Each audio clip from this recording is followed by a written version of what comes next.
नमस्कार, आदाब, सत श्री अकाल। मेरा नाम है आर्यमन गौतम उर्फ आप सभी का कचौड़ी बाबू। और कचौड़ी बाबू आज बात करेगा क्रिकेट के बारे में, वर्ल्ड कप के बारे में और साथ ही साथ वर्ल्ड कप के मैचेस के बारे में जो हाल ही में इंडिया जीत चुकी है और आने वाले दौर में इंडिया को जीतना बहुत ज़रूरी है। मेरे साथ जो जुड़े हैं कार्तिक।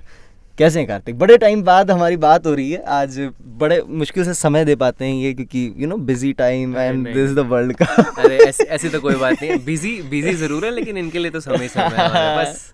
क्या बात है। अच्छा, कैसा लग रहा है इतने टाइम बाद आके?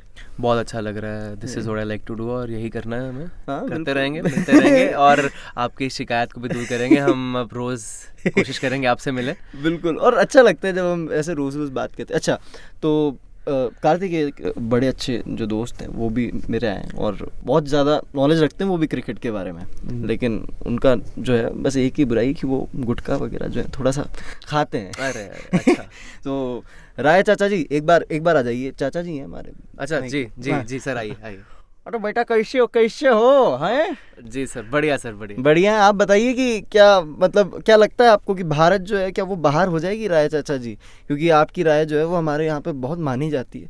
देखो बेटा, हमारा कहना तो यही है कि भारत के वर्ल्ड कप से बाहर होने के उतने ही चांसेस हैं जितना कि आने वाले 10 सालों में दिल्ली के पोल्यूशन कम होने के। और जहाँ तक बात रही पाकिस्तान की, तो देखो बेटा, अगर आने वाले मैच में अगर बांग्लादेश पाकिस्तान से हार जाती है और पाकिस्तान आगे जाके नीदरलैंड से हार जाती है, नीदरलैंड उधर यूएसए को हरा देती है, यूएसए जो है वो रशिया को, यूक्रेन को हरा देती है रशिया, तो भी पाकिस्तान को कराची ही जाना पड़ेगा वापस, क्योंकि उसके पहुंचने के चांसेस बड़े कम हैं। देखिए चाचा जी, आपने जो बुद्धि बढ़ाई है तो कार्तिक भी सोच रहे हैं, अभी तक मैं भी सोच रहा हूँ, लेकिन बहुत बहुत शुक्रिया, धन्यवाद बेटा। चलो हम चलते हैं। वो क्या है, हमारा वो है ना बड़ा बुटवा, तो वो स्कूल से आने वाला, तो जाना। जी चाचा जी, जाइए। गुटका भी थूक दीजिए, थोड़ा इधर नहीं बाहर जाते।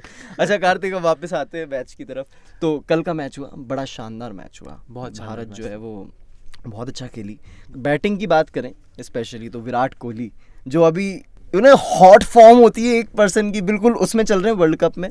और अगर मैं पूछूं कि कल के मैच में इंडिया के लिए बारिश जो है वो किफ़ायती साबित हुई कहीं ना कहीं, तो क्या कहना है मतलब इस बारे में? देखिए, बारिश इंडिया के लिए किफ़ायती बिल्कुल साबित हुई, क्योंकि लिटन दास जिस फॉर्म में थे, जिस तरह से वो हिट कर रहे थे बॉल को, तो जब भी बारिश होती है, हम बॉलिंग टीम की बात करते हैं, लेकिन जिसका मोमेंटम टूटता है वो हमेशा बैटिंग टीम होती है। और बांग्लादेश का जो मोमेंटम था उस टाइम पे, लिटन दास 50 सिर्फ 21 गेंदों में पहुंच गए थे। तो बहुत ही एक अच्छी पारी थी लिटन दास की, एक्सपेक्टेड नहीं थी, आउट ऑफ द ब्लू थी, तो ज़्यादा हिट करी इंडियन बॉलर्स को। और बारिश हुई, उनका वो कंसंट्रेशन टूटा, मोमेंटम जो था पूरी टीम का वो ध्वस्त कर दिया एक तरह से बारिश ने। बिल्कुल। और केएल राहुल का जो थ्रो था वो हम कभी नहीं भूल सकते। बिल्कुल, केएल राहुल का थ्रो कभी नहीं भूल सकते। और केएल राहुल का कल दिन था वापस वो फॉर्म में आए हैं। इतनी उनकी आलोचना हुई, बहुत डिस्कशंस हुई केएल राहुल के ऊपर, और केएल राहुल वापस कल फॉर्म में आए और बहुत ही अच्छा तक था। और थ्रो भी इतनी दूर से थ्रो डायरेक्ट विकेट्स पे जाना, तो ये लक भी उनके साथ था। ये तो है। और कल दिन था केएल राहुल का। और राहुल द्रविड़ ने केएल राहुल को बैक किया था एक कॉन्फ्रेंस में। और बिल्कुल जो होता है ना कि अगर सर ने बात कही है तो हमको खड़ा जरूर होना पड़ेगा, बिल्कुल वैसे ही केएल राहुल ने अपनी जो फॉर्म है वो निभाई कल के मैच में। अच्छा, ये तो बात हुई कल के मैच की, लेकिन आने वाले टाइम में राह मेरे को लगता है उतनी आसान नहीं है जितना कि हम सोच रहे हैं। माना जिम्बाब्वे से मैच है, जीतना हमारी फितरत में है जिम्बाब्वे के सामने वर्ल्ड कप्स में, लेकिन ऐसा नहीं है कि इंडिया कभी हारी नहीं है उनसे। इंडिया पहले भी T20 में ना सही, लेकिन वैसे ज़रूर हारी है। तो क्या लगता है कि जिम्बाब्वे को हम थोड़ा सा कम आंक सकते हैं कि पहुंच गई बिल्कुल, अब तो हो गए क्लियर सब? देखिए, हम 6 पॉइंट्स पे हैं अभी। तो एक पैर हमारा है सेमीफाइनल्स में, लेकिन नेट रन रेट पे बात आ सकती है, उसके बहुत सारे परम्यूटेशंस कॉम्बिनेशंस हैं। लेकिन यहाँ पे बात अगर जिम्बाब्वे को हल्का लेने की है, तो इस वर्ल्ड कप में तो हम किसी भी टीम को हल्का नहीं ले सकते, क्योंकि ये वर्ल्ड कप रहा ही अपसेट्स का वर्ल्ड कप है। ये तो है। और अगर जिम्बाब्वे पाकिस्तान को हरा सकता है, तो जिम्बाब्वे यकीनन हमें भी हरा सकता है। बिल्कुल आसानी से हरा सकता है। और कम नहीं आंकना चाहिए जनाब, कोई भी टीम हो, चाहे वो जिम्बाब्वे हो, नीदरलैंड्स हो या फिर कोई और, क्योंकि बांग्लादेश के जो कैप्टन है शाकिब अल हसन, उन्होंने कहा था कि हम हर बार इंडिया से पास आकर हार जाते, मतलब जीत के इधर होते, दहलीज पे होते, लेकिन एंड में कोई गलती कर जाते जिसकी वजह से हार झेलनी पड़ती है। लेकिन इंडिया का जो सेमीफाइनल का रहा है, ठीक है, हम देखें एक बार तो सेमीफाइनल की राह पे क्या लगता है कौन कौन सी टीमों से इंडिया के मैच हो सकते हैं, क्योंकि ग्रुप जो 1 है वो बिल्कुल तैयार हो चुका है ऑलमोस्ट, वो भी फाइनल स्टेज पर है, तो क्या लगता है कौन सी टीम दोनों ग्रुप्स में से पहुंचेगी और आमने सामने हो सकती है इंडिया के? देखिए न्यूजीलैंड और इंग्लैंड ये बहुत ही इस टाइम पे क्लियर है, क्योंकि देखिए जो टॉप 3 टीम्स हैं ग्रुप 1 की वो है न्यूजीलैंड, इंग्लैंड और ऑस्ट्रेलिया।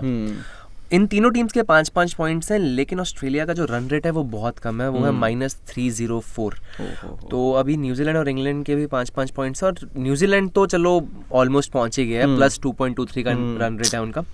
तो हमें न्यूजीलैंड इंग्लैंड से ही खेलना पड़ेगा। बस ये है कि साउथ अफ्रीका नंबर 1 पे अगर पहुंच जाती है ग्रुप 2 में, तो इंडिया का मैच फिर से न्यूजीलैंड से ना हो जाए, और नॉकआउट्स में तो हमें पता ही है न्यूजीलैंड और इंडिया का क्या रहा है आज तक। तो बस ये डर है, बाकी हर एक इंडियन वो रनआउट नहीं भूल सकता महेंद्र सिंह धोनी का, जहां पर इंडिया जीत की दहलीज पर खड़ा था, और उस रात जितने आंसू इंडियन फैंस के निकले हैं उतने शायद ही गंगा में भी पानी बहा होगा। तो जनाब बात ऐसी है कि इंडिया को आने वाले सभी मैचेस के लिए रेडी रहना बहुत ज़रूरी है, चाहे वो जिम्बाब्वे हो या फिर हो न्यूजीलैंड इंग्लैंड। और राय चाचा के साथ साथ कार्तिक हमारे साथ फिर जुड़ेंगे। ये था कचौड़ी बाबू का पॉडकास्ट, ऐसे ही कई पॉडकास्ट और लेकर आएंगे। Thank you so much Shabba Khair, thank you so much Kartik, thank you, bye bye.